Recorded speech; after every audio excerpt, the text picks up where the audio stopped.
അസ്സലാമലൈക്കും, എല്ലാവർക്കും റമദാൻ കരീം.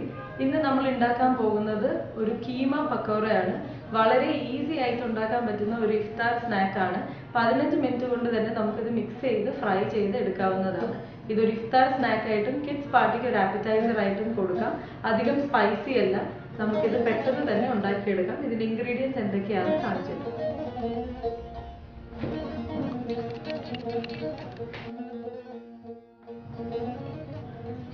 കീമ പക്കോറ ഉണ്ടാക്കാൻ വേണ്ടിയിട്ട് ആവശ്യമായിട്ടുള്ള സാധനങ്ങൾ ഇത് 250 ഗ്രാം ബീഫ് മിൻസ് ആണ്. ഞാൻ എടുത്തിരിക്കുന്നത് ബീഫ് മിൻസ് ആണ്. നിങ്ങൾക്ക് ചിക്കനോ മട്ടനോ എടുക്കാം. ചിക്കൻ ആണെന്നുണ്ടെങ്കിൽ എല്ലില്ലാത്ത കഷ്ണങ്ങൾ മിക്സിയിലിട്ട് ഒന്ന് അരച്ചെടുത്താൽ മതിയാവും. 250 ഗ്രാം മിൻസ്. 2 സവോള വളരെ ചെറുതായിട്ട് അരിഞ്ഞെടുത്തതാണ് ഇത്. ചോപ്പർ ഉണ്ടെങ്കിൽ ചോപ്പർ ഉപയോഗിച്ച് എടുക്കുന്നതായിരിക്കും നല്ലത്. 1 table spoon ginger garlic paste, 1 teaspoon garam masala, ഉപ്പ് ആവശ്യത്തിന്, 1 ടീസ്പൂൺ മുളക് പൊടി, 2 പച്ചമുളക് വളരെ ചെറുതായിട്ട് അരിഞ്ഞത്, മല്ലിയില ആവശ്യത്തിന്, 3 ടേബിൾ സ്പൂൺ കടലമാവ്. കടലമാവ് നമ്മൾ ചേർക്കുന്നത് ആ ഒരു കൺസിസ്റ്റൻസി ശരിയാവാൻ വേണ്ടിയിട്ടാണ്. നോക്കിയിട്ട് ആവശ്യമുണ്ടെങ്കിൽ കുറവോ കൂടുതലോ ആഡ് ചെയ്യാവുന്നതാണ്. ഇപ്പം ഞാൻ കാണിച്ചു തരാം ഇതെങ്ങനെയാണ് ചെയ്യേണ്ടതെന്ന്, എങ്ങനെയാണ് മിക്സ് ചെയ്യേണ്ടതെന്ന് കാണിച്ചു തരാം.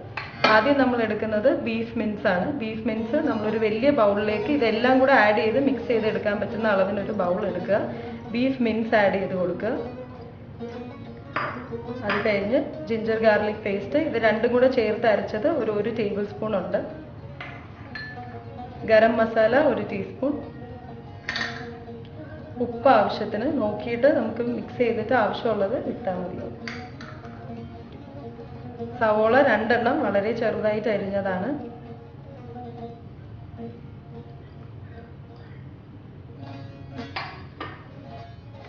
മുളക് പൊടി, ഇത് അധികം സ്പൈസ് ഇല്ല. സ്പൈസി ആയിട്ട് വേണമെന്നുണ്ടെങ്കിൽ കുറച്ച് കുരുമുളക് പൊടിയും കൂടെ ആഡ് ചെയ്ത് കൊടുക്കാം.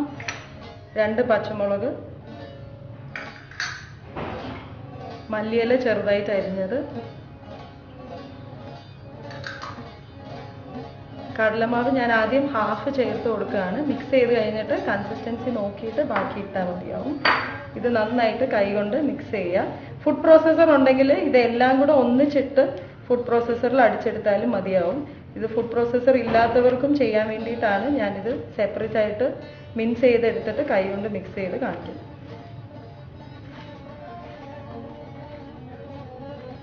ഇതും കൂടെ ഒന്ന് ചേർത്ത് കൊടുക്കാം. കാരണം ഇത് തീരെ ലൂസായിട്ടായിരിക്കുന്നത്. നമുക്കൊരു ഇത്തിരി കട്ടിയായിട്ടൊരു പരുവത്തിലാണ് വേണ്ടത്.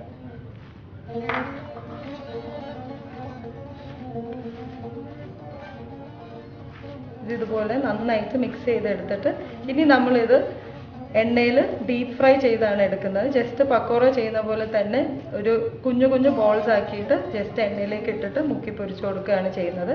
ഞാനിത് ഓയിൽ ചൂടാക്കി കഴിഞ്ഞിട്ട് കാണിച്ചു തരാം. ഇപ്പൊ നമ്മൾ കീമ പക്കോറയുടെ മിൻസ് റെഡിയാക്കി വെച്ചിട്ടുണ്ട്. ഇനി നമ്മൾ ഇതേപോലെ ചെറിയ ചെറിയ ബോൾസ് ആക്കിയിട്ട് ചൂടായിട്ടുള്ള എണ്ണ, ഞാനിവിടെ എണ്ണ ചൂടാക്കാൻ വെച്ചിട്ടുണ്ട്. വെളിച്ചെണ്ണയാണ് എടുത്തിരിക്കുന്നത്. എന്ത് ഓയിൽ വേണമെങ്കിലും എടുക്കാം. അത് മീഡിയം ചൂടിൽ ഇത് നമുക്ക് പൊരിച്ചു കോരി എടുക്കണം. ബ്രൗൺ ആവുന്ന വരെ നമ്മളിത് തിരിച്ചും മറിച്ചും ഇട്ട് കൊടുത്ത് പൊരിച്ചെടുക്കണം.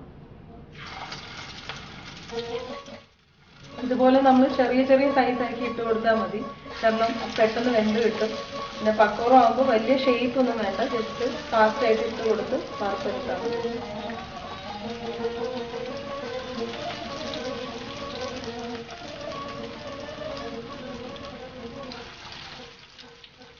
ഇത് വറുത്ത് കഴിഞ്ഞിട്ട് ഞാൻ കാണിച്ചു തരാം. 2 സൈഡും ബ്രൗൺ ആവുന്ന വരെ വറുത്തെടുക്കണം. മീഡിയം ഹീറ്റിൽ വേണം ഫ്രൈ ചെയ്തെടുക്കാം.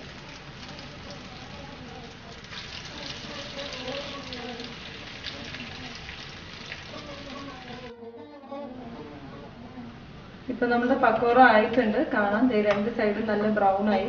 നിങ്ങൾക്ക് ഈ സ്റ്റേജ് ആകുമ്പോഴത്തേക്കും പക്കോറ എണ്ണയിൽ മാറ്റിയിട്ട് ഇങ്ങനെ എല്ലാം നമ്മളിപ്പോൾ മിക്സ് ചെയ്ത് വെച്ചത് മൊത്തം ബാച്ച് ആയിട്ട് ഇതേപോലെ ഫ്രൈ ചെയ്ത് എടുക്കാം. ഞാൻ മൊത്തം ഫ്രൈ ചെയ്തിട്ട് കാണിച്ചു തരാം.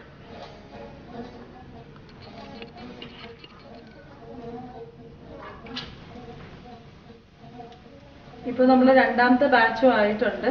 ഇതേപോലെ നമുക്ക് 2 സൈഡും ബ്രൗൺ ആവുന്ന വരെ ഫ്രൈ ചെയ്ത് എടുക്കണം. നിങ്ങളിപ്പോൾ മിക്സ് ചെയ്ത് കഴിയുമ്പോഴത്തേക്കും മാവിൽ കുറച്ചൊരു നമ്മുടെ ആ മിക്സിൽ ഒരു ഇത്തിരി വാട്ടർ കണ്ടന്റ് ഉണ്ടെന്ന് തോന്നുവാണെങ്കിൽ കടലമാവ് കുറച്ചും കൂടെ എക്സ്ട്രാ ഇട്ട് കൊടുത്ത് കൺസിസ്റ്റൻസി ശരിയാക്കി എടുത്താൽ മതി. ഇപ്പൊ ഇതായിട്ടുണ്ട്, നമുക്കിത് മാറ്റാം. ഇപ്പൊ നമ്മൾ ഫുൾ ഉണ്ടാക്കി വെക്കുന്നത് നമ്മൾ ആ ഒരു ഒറ്റ ദിവസം കൊണ്ട് ഉണ്ടാക്കണം എന്നില്ല. നമ്മളിപ്പോൾ മിക്സ് ചെയ്ത് വെച്ചത് നമുക്ക് ഫ്രിഡ്ജിൽ വെച്ചിട്ട് നാളെ ആണെങ്കിലും ബാക്കി നമുക്ക് ഫ്രൈ ചെയ്ത് എടുക്കാം. ഇപ്പൊ ഇതാണ് സെക്കൻഡ് ബാച്ച്, നമ്മൾ ഫ്രൈ ആയിട്ടുണ്ട്. ഇത് എടുക്കുകയാണ്. ഒരു ടിഷ്യൂ പേപ്പറിലേക്ക് എക്സസ് ഓയിൽ ഡ്രെയിൻ ചെയ്തിട്ട് നമുക്കിത് കെച്ചപ്പിന്റെ കൂടെയോ ചില്ലി ചട്നി അതുപോലത്തെ സൈഡിന്റെ കൂടെ നമുക്ക് സ്റ്റാർട്ടേഴ്സായിട്ടും ഇഫ്താർ സ്നാക്കായിട്ടും കൊടുക്കാൻ പറ്റിയ ഒരു ഐറ്റമാണ്.